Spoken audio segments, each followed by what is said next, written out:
Imagine a world where every dollar you risk could vanish in an instant, yet the potential reward gleams like a distant city of gold.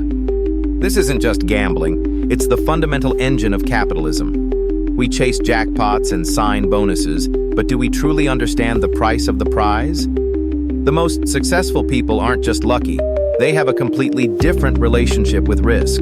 They see the hidden costs the rest of us miss. Strange but true.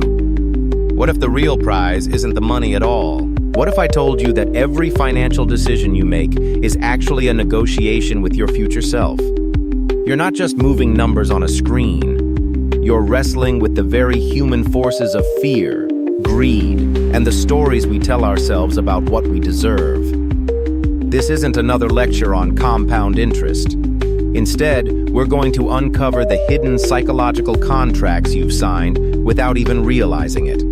The ones that keep you playing it safe when you should be reaching for more. Imagine waking up with a completely new relationship to risk, where potential rewards don't feel like threats, and your bank account finally reflects your true capability. The real prize isn't just the money.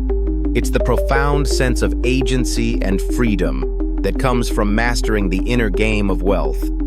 Are you ready to stop being a spectator in your own financial life and start collecting the rewards you've been leaving on the table? Imagine you're standing at the edge of a cliff, staring down at a pile of gold coins shimmering far below. The only way to reach them is to jump. That's the fundamental dilemma of prize money, a concept far older and more psychologically complex than most people realize. Long before Powerball jackpots or Shark Tank investments, humans were grappling with the same core question. What is the true value of a potential reward when it's balanced against a very real chance of total loss? The ancient Greeks formalized this tension in their liturgies, a system where wealthy citizens were compelled to fund public works like warships or theatrical festivals. In return, they weren't paid in coin, but in something arguably more valuable: social status, political influence, and public honor. This was prize money in its earliest form, a non-monetary reward for accepting a significant financial risk. The calculus wasn't just about drachmas, it was about buying a legacy. Could you put a price on having your name immortalized in the history books or on securing a favorable verdict in your next court case? For them, the prize was a tool for social climbing and risk mitigation in a volatile world. Centuries later, during the Age of Exploration, this concept was supercharged with literal life-or-death stakes. Governments and monarchs posted enormous monetary prizes for achieving specific high-risk goals, like the Spanish crown's reward for the first European to sight the Pacific Ocean from the New World, or the British Parliament's famous Longitude Prize. These weren't passive investments. They were deliberate psychological instruments designed to solve massive public problems by leveraging private ambition and desperation. The prize money acted as a massive lure, pulling innovators and adventurers into the unknown, with the full understanding that many would fail, go bankrupt, or die trying. The system was brutally efficient. Society only paid for success, while the individual bore all the costs of failure. This historical perspective reveals a crucial, often overlooked truth. Prize money has never been a simple transaction. It's a psychological contract. It preys on our innate tendency to overvalue a small chance of a huge win, a cognitive bias now known as the lottery effect. Our brains are notoriously bad at calculating the true expected value when the potential upside is dazzling. Why do we consistently misjudge these odds? Because the emotional charge of the potential reward hijacks the logical parts of our mind, making the distant, glittering prize feel more real and attainable than the near certainty of the mundane costs and risks. This isn't a modern flaw. It's a feature of human hardware that has been exploited for millennia to drive progress and, just as often, to fuel ruin. From the amphitheaters of Athens to the stormy seas navigated by Magellan, the story of prize money is the story of humanity's relationship with risk itself. We are drawn to the glitter, often blind to the precipice. The biggest lie we've been told about money is that risk equals reward. We've all heard the mantra. What if we've been looking at the entire equation backwards? Consider the gambler placing everything on red at the roulette table. Is that high risk? Absolutely. Is there a high potential reward? Sure. But is it a good decision? Of course not. The odds are mathematically stacked against them. This reveals the fatal flaw in our conventional thinking. We conflate volatility with genuine risk and potential with probability. True risk isn't about how much the price bounces around. It's about the permanent loss of capital, and that almost never correlates with higher returns over the long run. Think about the most celebrated investors of our time. Warren Buffett's entire philosophy is a direct assault on the risk-reward dogma. His rule number 1 is never lose money. Rule number 2 is never forget rule number 1. Does that sound like someone chasing high-risk, high-reward ventures? He famously called derivatives financial weapons of mass destruction. Yet how many retail investors are told to pile into complex, leveraged products precisely because they're high-risk, high-reward? The entire options trading ecosystem is built on this flawed premise, enticing people with the lottery ticket dream while the house systematically collects its vig. Why does this myth persist with such ferocious tenacity? The financial industry has a vested interest in keeping you confused. Complexity and the illusion of sophisticated risk-taking justify higher fees. It's far more profitable for an advisor to sell you a volatile, actively managed fund that requires constant trading than to simply tell you to buy a low-cost index fund and wait. The entire system is engineered to make you feel like you're not doing enough, that to win big, you must be brave and take chances. This is the psychological trap. Look at the data. A study of hedge funds, the supposed pinnacle of sophisticated high-risk, high-reward investing, consistently shows that over 95% of them fail to beat a simple S&P 500 index fund over a 15-year period. You took on all that complexity, all that so-called smart risk, and you ended up with less money and more gray hair. The real reward goes to the patient, the consistent, and the unemotional, not the thrill seekers.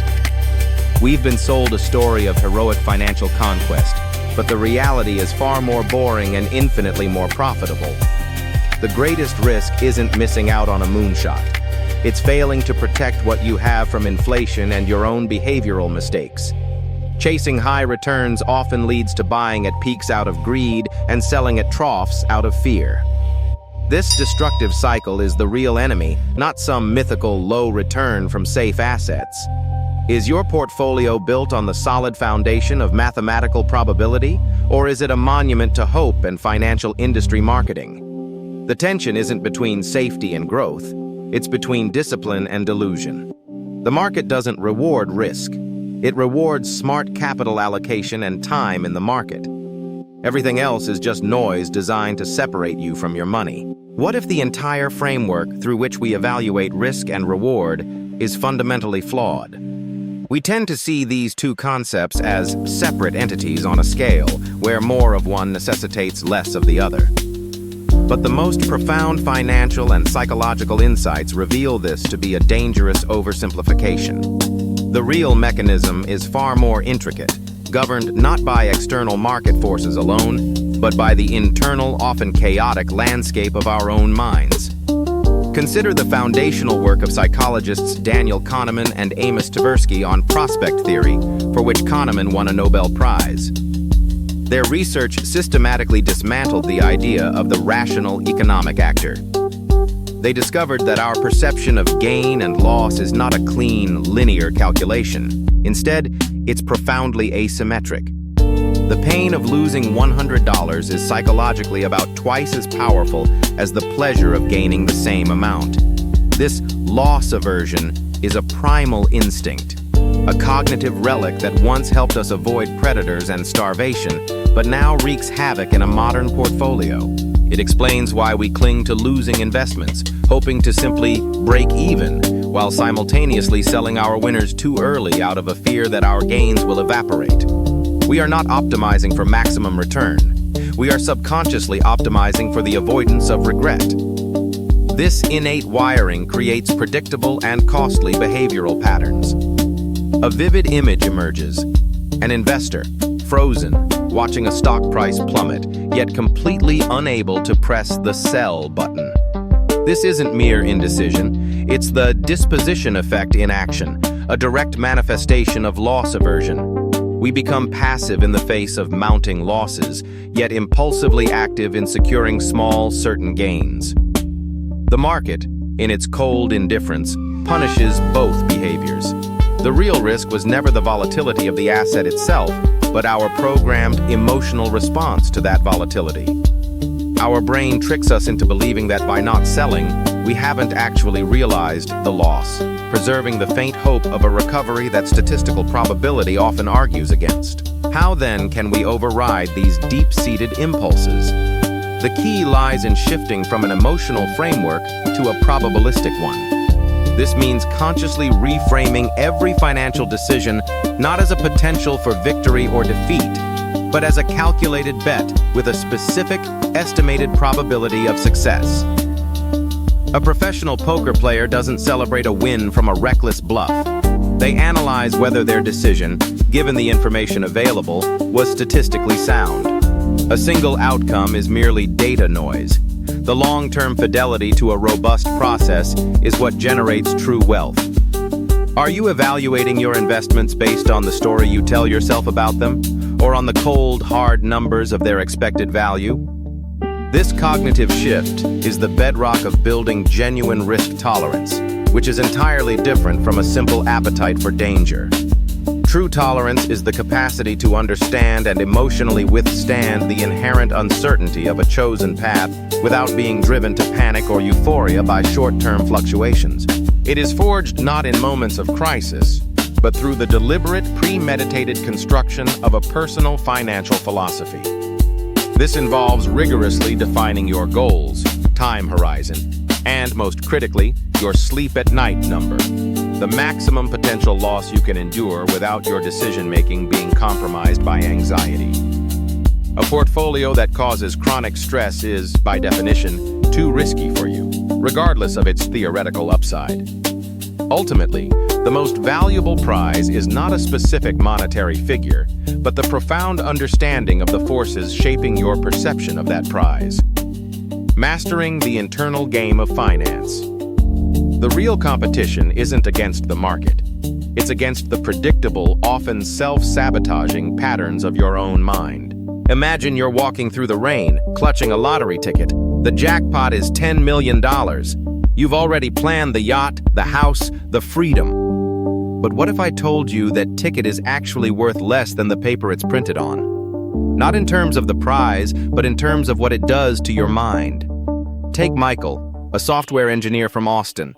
He won $200,000 in a state lottery. Overnight, his inbox flooded with investment opportunities from distant relatives and old acquaintances. His own perception of money shifted. Suddenly, $1,000 felt like pocket change. He made a series of impulsive stock trades, lost nearly half his winnings in 3 months, and told me later, "It felt like play money. I forgot it was real." That's the winner's curse in its rawest form. A windfall so disconnected from effort that your brain fails to file it as earned. It loses its weight, its meaning, its protective caution. Contrast that with Sophia, who spent 4 years building her online vintage clothing store. She reinvested every spare dollar, tracked every shipment, handled customer complaints at 2 a.m. When her business finally turned a consistent profit, that money felt different. It had memories attached, the stress, the late nights, the risk of failure. She didn't see it as a lucky break, but as earned capital. She was careful, deliberate. She built an emergency fund, diversified slowly, and treated each dollar with respect. Why? Because her brain associated that money with struggle and growth. It wasn't just currency, it was proof of her resilience. What separates Michael's psychology from Sophia's? One saw money as a disconnected event, the other saw it as a chapter in her story. When cash arrives without sacrifice, we subconsciously devalue it. It becomes easier to waste, easier to lose. But money that comes from sustained effort, that carries an invisible anchor. It's heavier. It means more. Think about your own financial history. Have you ever received a bonus or a gift that burned a hole in your pocket? Compare that to the first paycheck from your first real job, the one you probably thought twice before spending. That difference isn't logical, it's neurological. Our brains are wired to assign value based on the energy expended, not the number on the check. Another angle, how do we apply this? Whether you're facing a potential windfall or building wealth slowly, the key is to reintroduce a sense of effort. If you receive unexpected money, pause. Don't make a single decision for 90 days. Let it settle. Write down the story of what that money could help you build, not just what it could buy. Tie it to a goal that requires patience, not impulse. Create a small, intentional ritual, like transferring a symbolic amount to a savings account the same day, to signal to your brain that this money is meaningful. Because real wealth isn't about the amount you hold, it's about the meaning you attach to it.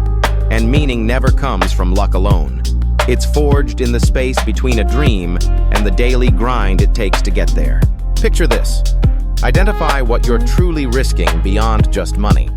Are you gambling with your reputation?